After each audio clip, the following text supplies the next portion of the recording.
પાટણથી સમાચાર આવી રહ્યા છે। રાધનપુર અંધાબા કાંડને લઈને વિગતો સામે આવી રહી છે। આરોગ્ય મંત્રી ઋષિકેશ પટેલનું આ મુદ્દે નિવેદન સામે આવ્યું છે। સમગ્ર ઘટનાની તપાસ ચાલી રહી છે। તપાસમાં સરકાર કોઈ બેદરકારી નહીં રાખે, જવાબદારો સામે કડક કાર્યવાહી કરવામાં આવશે।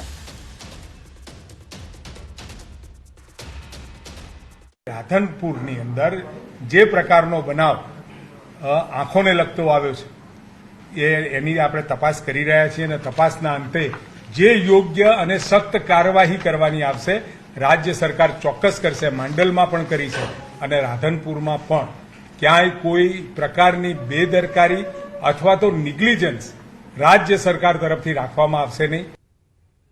કોંગ્રેસ ધારાસભ્ય અમિત ચાવડાએ નળથી જળ યોજનાને લઈને આરોપ લગાવ્યો છે કે 5 વર્ષ બાદ પણ જળ નથી મળ્યું। યોજનામાં કૌભાંડની ન્યાયિક તપાસ થવી જોઈએ અને આ મુદ્દે ઋષિકેશ પટેલે જવાબ આપ્યો હતો કે ઋષિકેશ પટેલે આ મુદ્દે જણાવ્યું કે નળથી જળ લાગુ કરનાર દેશનું પ્રથમ રાજ્ય તે ગુજરાત છે। દરેક ગૃહિણીને ઘરમાં પાણી મળી રહે તે ઉદ્દેશથી 95% કાર્યવાહી પૂર્ણ કરી દેવાઈ છે। આજે 5 વર્ષનો સમય થયો।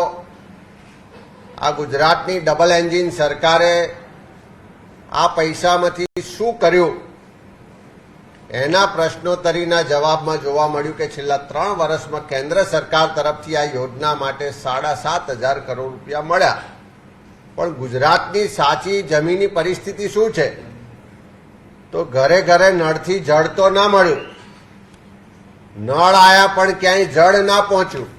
નલ સે જલ ગુજરાત લાગુ કરવા માટેનું આ પ્રથમ રાજ્ય હતું।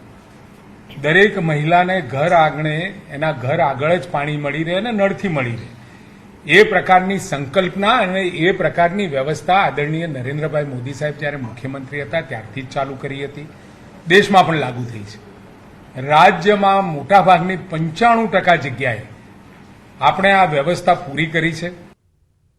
આ તરફ કિરીટ પટેલે પણ કરવેરા અને તેની આવકને લઈને સવાલ ઉઠાવ્યા છે। તેમનો આરોપ છે કે જો રાજ્ય સરકારે નવા કરવેરા નથી નાખ્યા તો આવક કેવી રીતે વધી અને આ મુદ્દે ઋષિકેશ પટેલે વળતો જવાબ આપતા કહ્યું છે કે 13માં નાણાં પંચની ભલામણ અને રાજવિત્તીય શિસ્તનું પાલન થઈ રહ્યું છે। હાલ રાજ્યનું દેવું 15.34% છે। ખાદ્ય ઉત્પાદન 3% રાખવાનું નક્કી થયું છે, જે હાલ 1.72% છે। આંકડા બતાવ્યા છે, એની અંદર આગામી સમયની અંદર કરવેરાની આવક 1.49 લાખ થવાની છે, એટલે કે 15,000 કરોડ રૂપિયા વધુ આ આવક કયા કરવેરામાંથી આવવાની છે એ સરકાર બે મોઢાની વાતો કરે છે કે અમે કરવેરા નાખ્યા નથી, તો કરવેરાની આવક આ વધી કઈ રીતે? આ તમામ ખર્ચો આપણે જે દેવું કરીએ છીએ એ મૂડી ખર્ચમાં કરીએ છીએ અને જ્યારે મૂડી ખર્ચમાં કરતા હોઈએ, સંસાધનોમાં કરતા હોઈએ એટલે સ્વાભાવિક રાજ્ય મજબૂત થાય અને રાજ્ય મજબૂત થાય તો રેવન્યુ અને રોજગારી આ બંને વધે।